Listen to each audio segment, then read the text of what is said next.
काछवाच मन निश्चल राखे, धनि धनि जननी तेरी। नरसिंह मेहता जी। इंद्रियों को वश में करो। नेत्र सबसे खतरनाक, इनको बहुत सावधान रखो, बहुत बहुत। ये चंचलता, नेत्रों की चंचलता।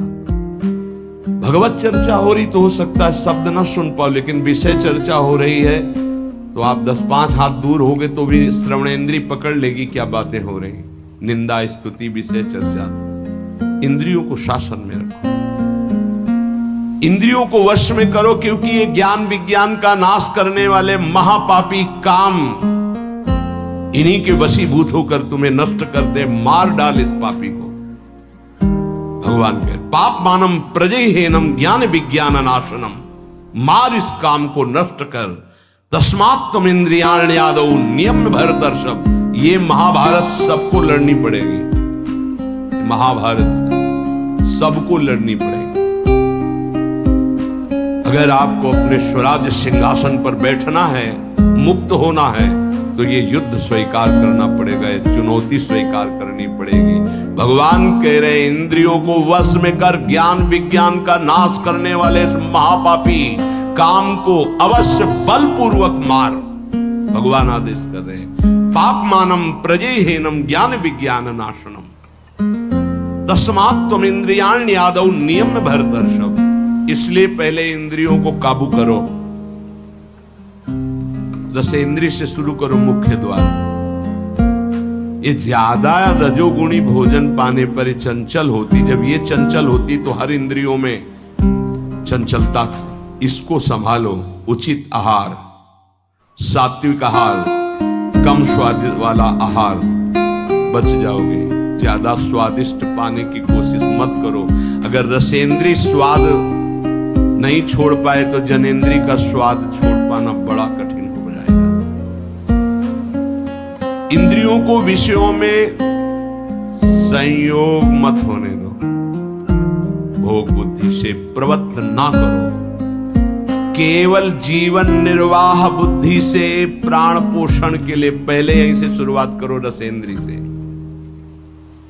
प्राण पोषण के लिए अन्न जा रहा है, स्वाद के लिए नहीं। आप नहीं हो भोक्ता, ये रसेंद्रिय का है। इतनी जबान में रखी गई पूरी बात। यहां के नीचे कोई मतलब नहीं है क्या जा रहा है, इससे यहां कोई स्वाद नहीं। बस ये 2 अंगुल 3 अंगुल का खेल है। इसे क्या गुलाब जामुन है या क्या, बस ये जहां अंदर गए ना तो फिर और कुछ मांगे होने लगेगी। रसेंद्रिय से स्वाद।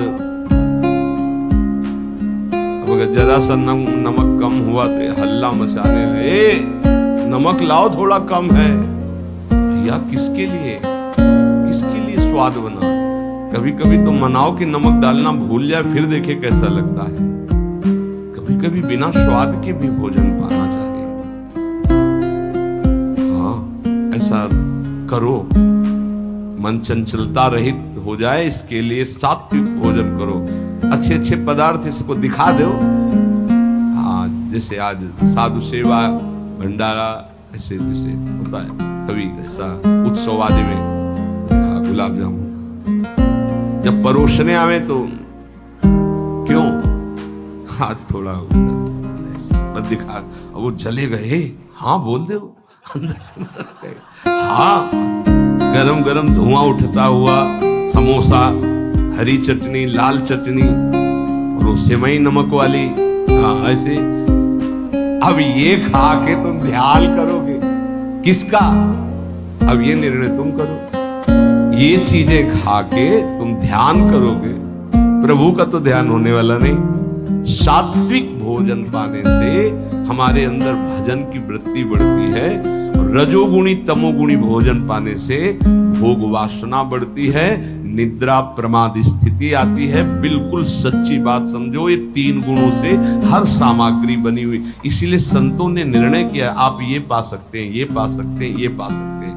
खूब अनुभूति विषय, इसलिए मना किया गया। आप ये नहीं पाएंगे। क्यों नहीं? भगवान ने तो सब कुछ बनाया है पाने के लिए, तो पाने के लिए भी बनाया है, तो फिर और व्यवस्था भी भगवान ने बनाई है। रो रो नरक, अंधतामिस्त नरक, ये भी भगवान ने बनाए हैं, तो इनका भी स्वाद आप लीजिए। सावधान शतोगुणी भोजन संयम पूर्वक पाइए, नाम जप करते हुए, और इतना कि बस लगे कि हाँ, थोड़ा वजन लगने लगे कि हाँ हो गया, बंद कर दो, शाम के फिर पा कोई। अब तुम्हें तो ये है नहीं कि पता नहीं मिले कि ना मिले, कई दिन मिले कई दिन ना मिले, उसमें होता है कि अब जो मिला है डाल लो, पता नहीं कई दिन बाद मिले। तो आप लोगों को तो एक मिलता है, तो संयम में आपके पास व्यवस्था श्री जी ने सबकी कर दी। तो संयम से आहार, और अच्छे पदार्थ ना लो तो अच्छा है, अगर लो तो बहुत कम लो, थोड़ा। खीर हटाओ और सब कुछ अब पीने दो, तो वो मन, खीर में नुकसान नहीं है, गुलाब जामुन में नुकसान नहीं, वो जो मन को बढ़ावा मिला रसेंद्री के द्वारा, अब वो इतने में तृप्त नहीं रहेगा, वो और इंद्री को लेकर के भ्रमण करवाएगा हमको। और जब इसको मारना, जैसे मन हमसे गलती करवा देता है तो क्या खाओ, गाल में मारो, तो त्वगेंद्री पिट रही, उससे क्या होना है? इसको कैसे मारा जाए? इसको ऐसे मारा जाता है, ऐसे। जैसे गुलाब जामुन, भैया आज हमारा पेट दर्द कर रहा है, वो कहेगा नहीं, कहो नहीं नहीं, बिल्कुल नहीं कहेंगे। वो जो मन को पीड़ा हो रही, अब वो पिटाई हो रही। साधक मन को बहुत दुलार करता, पीट नहीं पाता। इसको पीटना सीखो, बहुत जल्दी ठीक हो जाएगा। ये कहता है आज ये देख ले, हाँ हाँ बढ़िया, चलो चतुरासी जी शुरू करते हैं। वो कहेगा नहीं नहीं, चतुरासी जी शुरू कर। उसको मारना है तो उसके विपरीत चलना पड़ेगा। साधक से गलती होती, मन को मारना है, और वो मारता और किसी को। आज ये नहीं कहे, आज ये नहीं, आज ऐसे नहीं, आज अच्छा। मान लो आप परिक्रमा दे आए, तो शरीर को पीड़ा पहुंच रही, मन को कोई फर्क नहीं पड़ रहा। मन जिसको चाह रहा है वो चीज उसको ना दो तो उसको पीड़ा होती है, और उस पीड़ा को आप अपनी मान लेते हैं, इसलिए दुलार करते हैं। इस राशि को समझिए, मन की पिटाई जरूरी है, और ये इतने सुरक्षित रहता कि इसको दुलार करना होता, पीटना होता नहीं। इसकी पिटाई है कि ये जब जो मांगे, आज ऐसे तो दिखा दिया कि हाँ देखो ये है, मिलेगा नहीं तुम्हें पाने को, वो जलन पैदा करेगा। 5 ही मिनट का चांस है, 1-2 बार केवल आएगा ये कि गुलाब जामुन गुलाब जामुन, फिर बाद में तो मिलना। और रोज कौन मिलता है? हाँ नहीं, कोई बात नहीं है, धैर्य रखिए। और अगर वहां सब कुछ बना हुआ, साथ में केवल खिचड़ी, तो खिचड़ी परोसा लीजिए, वो जलेगा, आप देख लेना, वो जलेगा। ऐसा क्यों कर रहे हो? इसलिए कर रहे हैं कि हमें श्री जी चाहिए। बदमाश, तुझे हम जो दे, फिर इसके बाद हमसे और मांग करेगा। संतों ने इसको ऐसे बस में किया है। बहुत कठिन, बहुत कठिन है। अगर सामने से मिठाई प्रिय है और वो निकल जाए, आप परोसाओ ना, तो आप देख लो, कामा संजायते क्रोधा, भौं चढ़ जाएगी अपने आप से। कितनी बड़ी चूक हो रही है। परम पद फीका लगेगा, गुलाब जामुन मीठा लगेगा, ये बहुत बेईमान है। आप इस बात से मतलब सावधान रहें कि इसकी चाल में ना फंसे, इसकी पिटाई जरूर करनी है। मन कहां से पीटा जाता है? इसकी मांग को ना कर दो, बस इसकी पिटाई शुरू हो गई। ये कह रहा है ये चाहिए, उसके विपरीत नहीं। अब वो जलेगा, जलेगा, पवित्र हो जाएगा। और उसने मांगा, वो आपने दे दिया, अब वो और मांग रख देगा, वो आपको परेशान कर। तस्मात् त्वमिन्द्रियाण्यादौ नियम्य भरतर्षभ। हे अर्जुन, ये राग पूर्वक जब किसी वस्तु को पाता। अच्छा, और दूसरा उपाय, गुलाब जामुन पाना है, ये 5 गुलाब जामुन, थोड़ा नमक ले, वो कहेगा नहीं नहीं, नमक, गुलाब जामुन पाना, अच्छे से नमक मिला लिया, गुलाब नहीं नहीं, पाओ ना गुलाब जामुन। ये उसकी मार है, पर ऐसा साधक मारना नहीं चाहता। सब्जी साइड में करके एकदम दोना में रस सहित जीव ही ऐसे किया, पूरा फूटा मुंह में। तो अब वो मन का पोषण हो रहा है। हर वस्तु का ऐसे ही, सब हर विषय का से ऐसे ही है। अब अपने लोग मन को तो समझ नहीं पा रहे, उसको पीट नहीं पा रहे, वो हमको फंसा के पीटता चला जा रहा है। बहुत पीटता है, देख लो, बहुत पीटता है मन, बहुत पीट। इसकी पिटाई चाहिए। कोई गुरु कृपा पात्र इसको पीटना शुरू करता है, यही उसकी पिटाई है कि इसके विपरीत चलो, जो मांग इसकी हो रही है उसके विपरीत चलो। जैसे बहुत बढ़िया स्वादिष्ट सब्जी बनी है, अब उस खीर भी परोसेगी तो खीर और सब्जी दोनों को मिला दो, ना सब्जी का स्वाद ना खीर का स्वाद, 2 रोटी 3, वो चलेगा कि यार तुम ऐसा क्यों कर रहे हो, बस तुम कर लो ऐसा, तो रसेंद्री ठीक हुई तो सब ठीक हो जाएगा। शास्त्रों में वर्णन किया गया धैर्यवान वही है जो रसेंद्री और जनेंद्री को, बस 2 इंद्रियों की चर्चा हुई और तो सब अपने आप हो जाएंगी। और रसेंद्री प्रधान, रसेंद्री ना हुई तो फिर आगे जो राग पूर्वक भोग, कोई भी भोग किया जाए वो बिल्कुल द्रवित हृदय में छप जाता, बार बार पीड़ा पहुंचाता है, ना चाहते हुए भी साधक का पतन कर देता है। यही है, ना चाहते हुए पाप कौन करवाता है। आहार का बहुत बड़ा फर्क पड़ता है। अगर हम आहार पर संयम कर लें तो निश्चित काम पर विजय प्राप्त की जा सकती है। अगर आहार पर संयम नहीं, उचित आहार से आप देखना खाते खाते मर जाते हैं, लेकिन खाने की इच्छा पूर्ति नहीं होती। यही चमत्कार माया का। 2 रोटी डाल लो फिर भजन देखो कैसा होता है, देख लो ना आप करके। खट्टी डकार आ रही है यहां से, फिर भी शाम के बैठे हैं, आलू का पराठा और चटनी ये और वो, फिर जाके पचाने में पूरी ताकत। भजन कैसे करोगे? थोड़ा भोजन करो, खाते खाते मर गए यार। आज यहाँ का, कल वहां का, परसों यहाँ का, संसारी पुरुष इसी में लगे रहते हैं। सुनो, उतना डालो जितना प्राण पोषण के लिए। कभी ऐसा देखो पेट में वजन ना आने पावे। अगर आपको भजन बढ़ाना है तो पेट में वजन ना आने पावे। ऐसे जब बैठो और भोजन शुरू करो, जहां लगने लगे कि पेट में कुछ है वहीं बंद करो, और एक दिन का अभ्यास निर्णय करो कि 2 रोटी इतना इतना इतना होत नहीं। ये बार बार बांटना और बार बार पाना ये साधकों के लिए ठीक नहीं है। एक बार रखवा लो, 4 रोटी से दाल सब्जी, आपका घर है, आप श्री जी का प्रश्न, बस एक बार, और उसी को पाके अपना भजन करो। धिक्कार है जीवन को, खाते खाते अवस्थाएं बदल गई। बचपन से लेकर 50-60 वर्ष को वही खाने की इच्छा। कभी तो थोड़ा मन वही फंसाए, मृत्यु आ जाएगी फिर भी खाने से तृप्ति नहीं होगी। एक बार इस रसेंद्री को काबू में किया जाए, भोजन पर सावधान, थोड़ा अल्पाहार, इतना जिससे हमारे प्राणों का पोषण हो जाए, सब ठीक हो जाएगा। आप देख लेना, अल्पाहार। अगर भोजन सुधार नहीं होगा तो फिर भजन में सुधार नहीं। भोजन बहुत प्राण शक्ति प्रबल है आपकी, ऐसे नहीं निकल जाएगी। बहुत प्राण शक्ति बलवान होती है। वायु, अन्न, जल उचित चला गया तो खूब साधना बनेगी। इसलिए कोई भी वस्तु राग पूर्वक सेवन न की जाए। ये ज्ञान मार्ग, भक्ति मार्ग, जो मार्ग के उपासक, उनको इस बात पर विशेष ध्यान रखना, चाहे गृहस्थ हो चाहे विरक्त हो। शास्त्र के अनुसार कर्तव्य कर्म होने चाहिए और राग रहित आहार विहार होना चाहिए। पूज्य श्री पंडित गया प्रसाद जी के शिष्य मास्टर बाबा, उनके पास जितने साधक रहते थे तो उनकी सब्जी में नमक नहीं, खीर में चीनी नहीं, ऐसे ही उल्टा सीधा बनता था। तो जानते हो कैसे साधक रहते थे? 2-4 जब दंडवती परिक्रमा लगा रहे थे तब वहां गए थे। 2-4 साधक जब शाम के मिला ना तो वहां कुछ पकड़ में नहीं था कि रोटी से सब्जी पाओ तो कुछ पकड़ में आवे, या दूध और चावल मिला के रखा गया तो कुछ पकड़ में, कुछ पकड़, न मीठा न खट्टा न नमकीन न कुछ। भगवत धाम को प्राप्त हो चुके हैं बहुत अच्छे महात्मा जिससे मास्टर बाबा जी। ये बड़े बड़े महापुरुष ऐसी चाल क्यों चलते हैं? क्योंकि वो अपनी इंद्रियों को काबू में रखना साधकों को सिखाते हैं।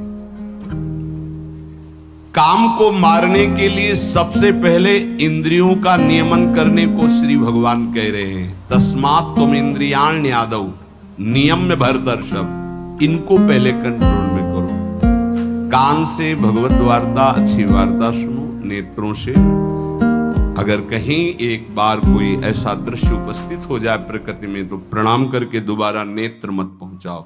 जहां आकर्षण हो वहां बार बार नेत्र मत पहुंचाओ। वाणी से कभी अश्लील संभाषण, गंदी बातें मत करो। खान पान संभालो, इंद्रियों को संभालो, ठीक हो जाएगा।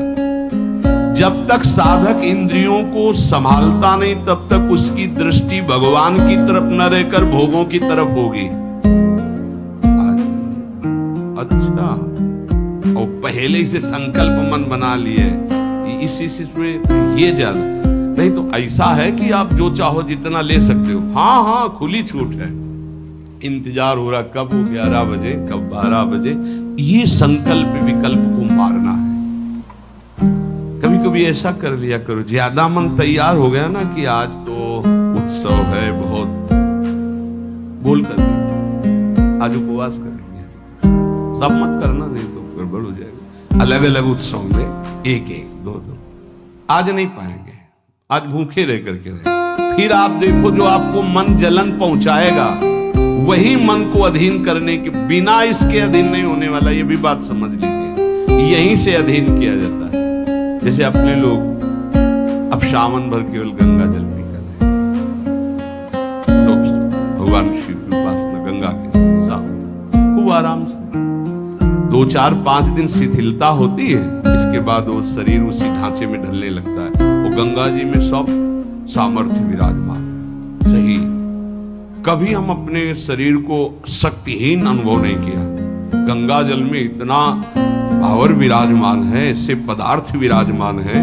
उस समय जब गंगा जल ही केवल बहुत सामर्थ्य उसमें, कभी ऐसा नहीं लगा। जब गंगा जल पीते थे तो लगता साक्षात माँ का दूध पी रहे हैं। एक विशाल अंदर से उत्साह प्रकट होता था। 2 4 दिन के बाद शिथिलता खत्म हो जाती है और वो शरीर पचाने लगता है। जो अन्न की मांग करता है वो धीरे धीरे शांत होने लगता है। मनुष्य की प्रवृत्ति इंद्रियों की मांग को पूरी करने में है। आज तो घर में नहीं, आज चलते हैं होटल में खाएंगे। यहाँ के नहीं, गाड़ी में बैठे आज छठी करा वाले होटल। ये क्या है? आज वहां ये है क्या? अरे बोले जिंदगी का यही तो लाभ है। तो भैया ये जिंदगी का लाभ नहीं है, ये जिंदगी के लाभ को नष्ट करने वाली हानि है। शतोगुणी सात्विक भोजन बना के भगवान को अर्पित करके प्राणों का पोषण करो। वहां जा करके कौन किस भाव से बना रहा है, कैसी अपवित्रता या पवित्रता है, बहुत सावधान। सबसे पहले काम इंद्रियों को फंसाता है जिससे उसमें विषय की कामना होती, फिर काम मन को अधीन करता है, फिर बुद्धि को अधीन करता है, और ये सब 1 सेकंड के कम हिस्से में हो जाएगा। एकदम फैल गया कि तुम्हें विचार करने का अवसर नहीं मिला। परंतु जो साधक इंद्रियों की कामनाओं में ही ब्रेक लगा दिया, भगवान कह रहे हैं वो भावपूर्वक कर्तव्य का चिंतन करता है। नहीं, ऐसे साधक को शीघ्र भगवत प्राप्ति हो जाती है। ध्यान दीजिए, सबसे पहले इंद्रियों में ही काम पैदा होता है और विषय को विषय आकर्षण करता है। और विषय जब कामना पैदा होती तो विषय कर्म करने की चेष्टा होती, कोई भी कामना किसी भी इंद्रिय की। और जो विषय कर्म में फंस जाता है उसका पतन हो जाता है। और जो उपासक इंद्रियों की चाह को, कामना को पूर्ण नहीं होने देता, वो उसको कर्तव्य का बोध होता रहता है। जो अपने कर्तव्य का बोध करता है, मेरा कर्तव्य क्या है, वो शीघ्र ही अपना उद्धार करने में समर्थ हो जाता है, भगवत प्राप्त हो जाता है। एनम ज्ञान विज्ञान नाशनम, ये ज्ञान विज्ञान का नाश करने वाला काम है। तुम्हारा कितना भी अनुभव ढक देगा, कितना भी बुद्धि आपकी प्रवीण हो, बड़े बड़े जवाब देने वालों को लाजवाब कर देता है। ऐसा है, काम ऐसा है कि बहुत जवाब देने वाले को जवाब रहित कर देता है। उसका उत्तर नहीं दे पाओगे जब काम तुम्हारे अंदर प्रश्न करेगा। विज्ञान अनुभव साधना का सब ढक देगा, ज्ञान विज्ञान दोनों को। तत्व ज्ञान का यहां बात नहीं है, क्यों ज्ञानी का शब्द है शास्त्र ज्ञानी से, बोध संपन्न महापुरुष से नहीं स्वात्मारामम विषय मृत तृष्णाम भ्रमयति। यहां भक्त जो अभी साधन काल में है, प्रेमी भक्त के नहीं, दो को कोई परास्ती नहीं कर सकता।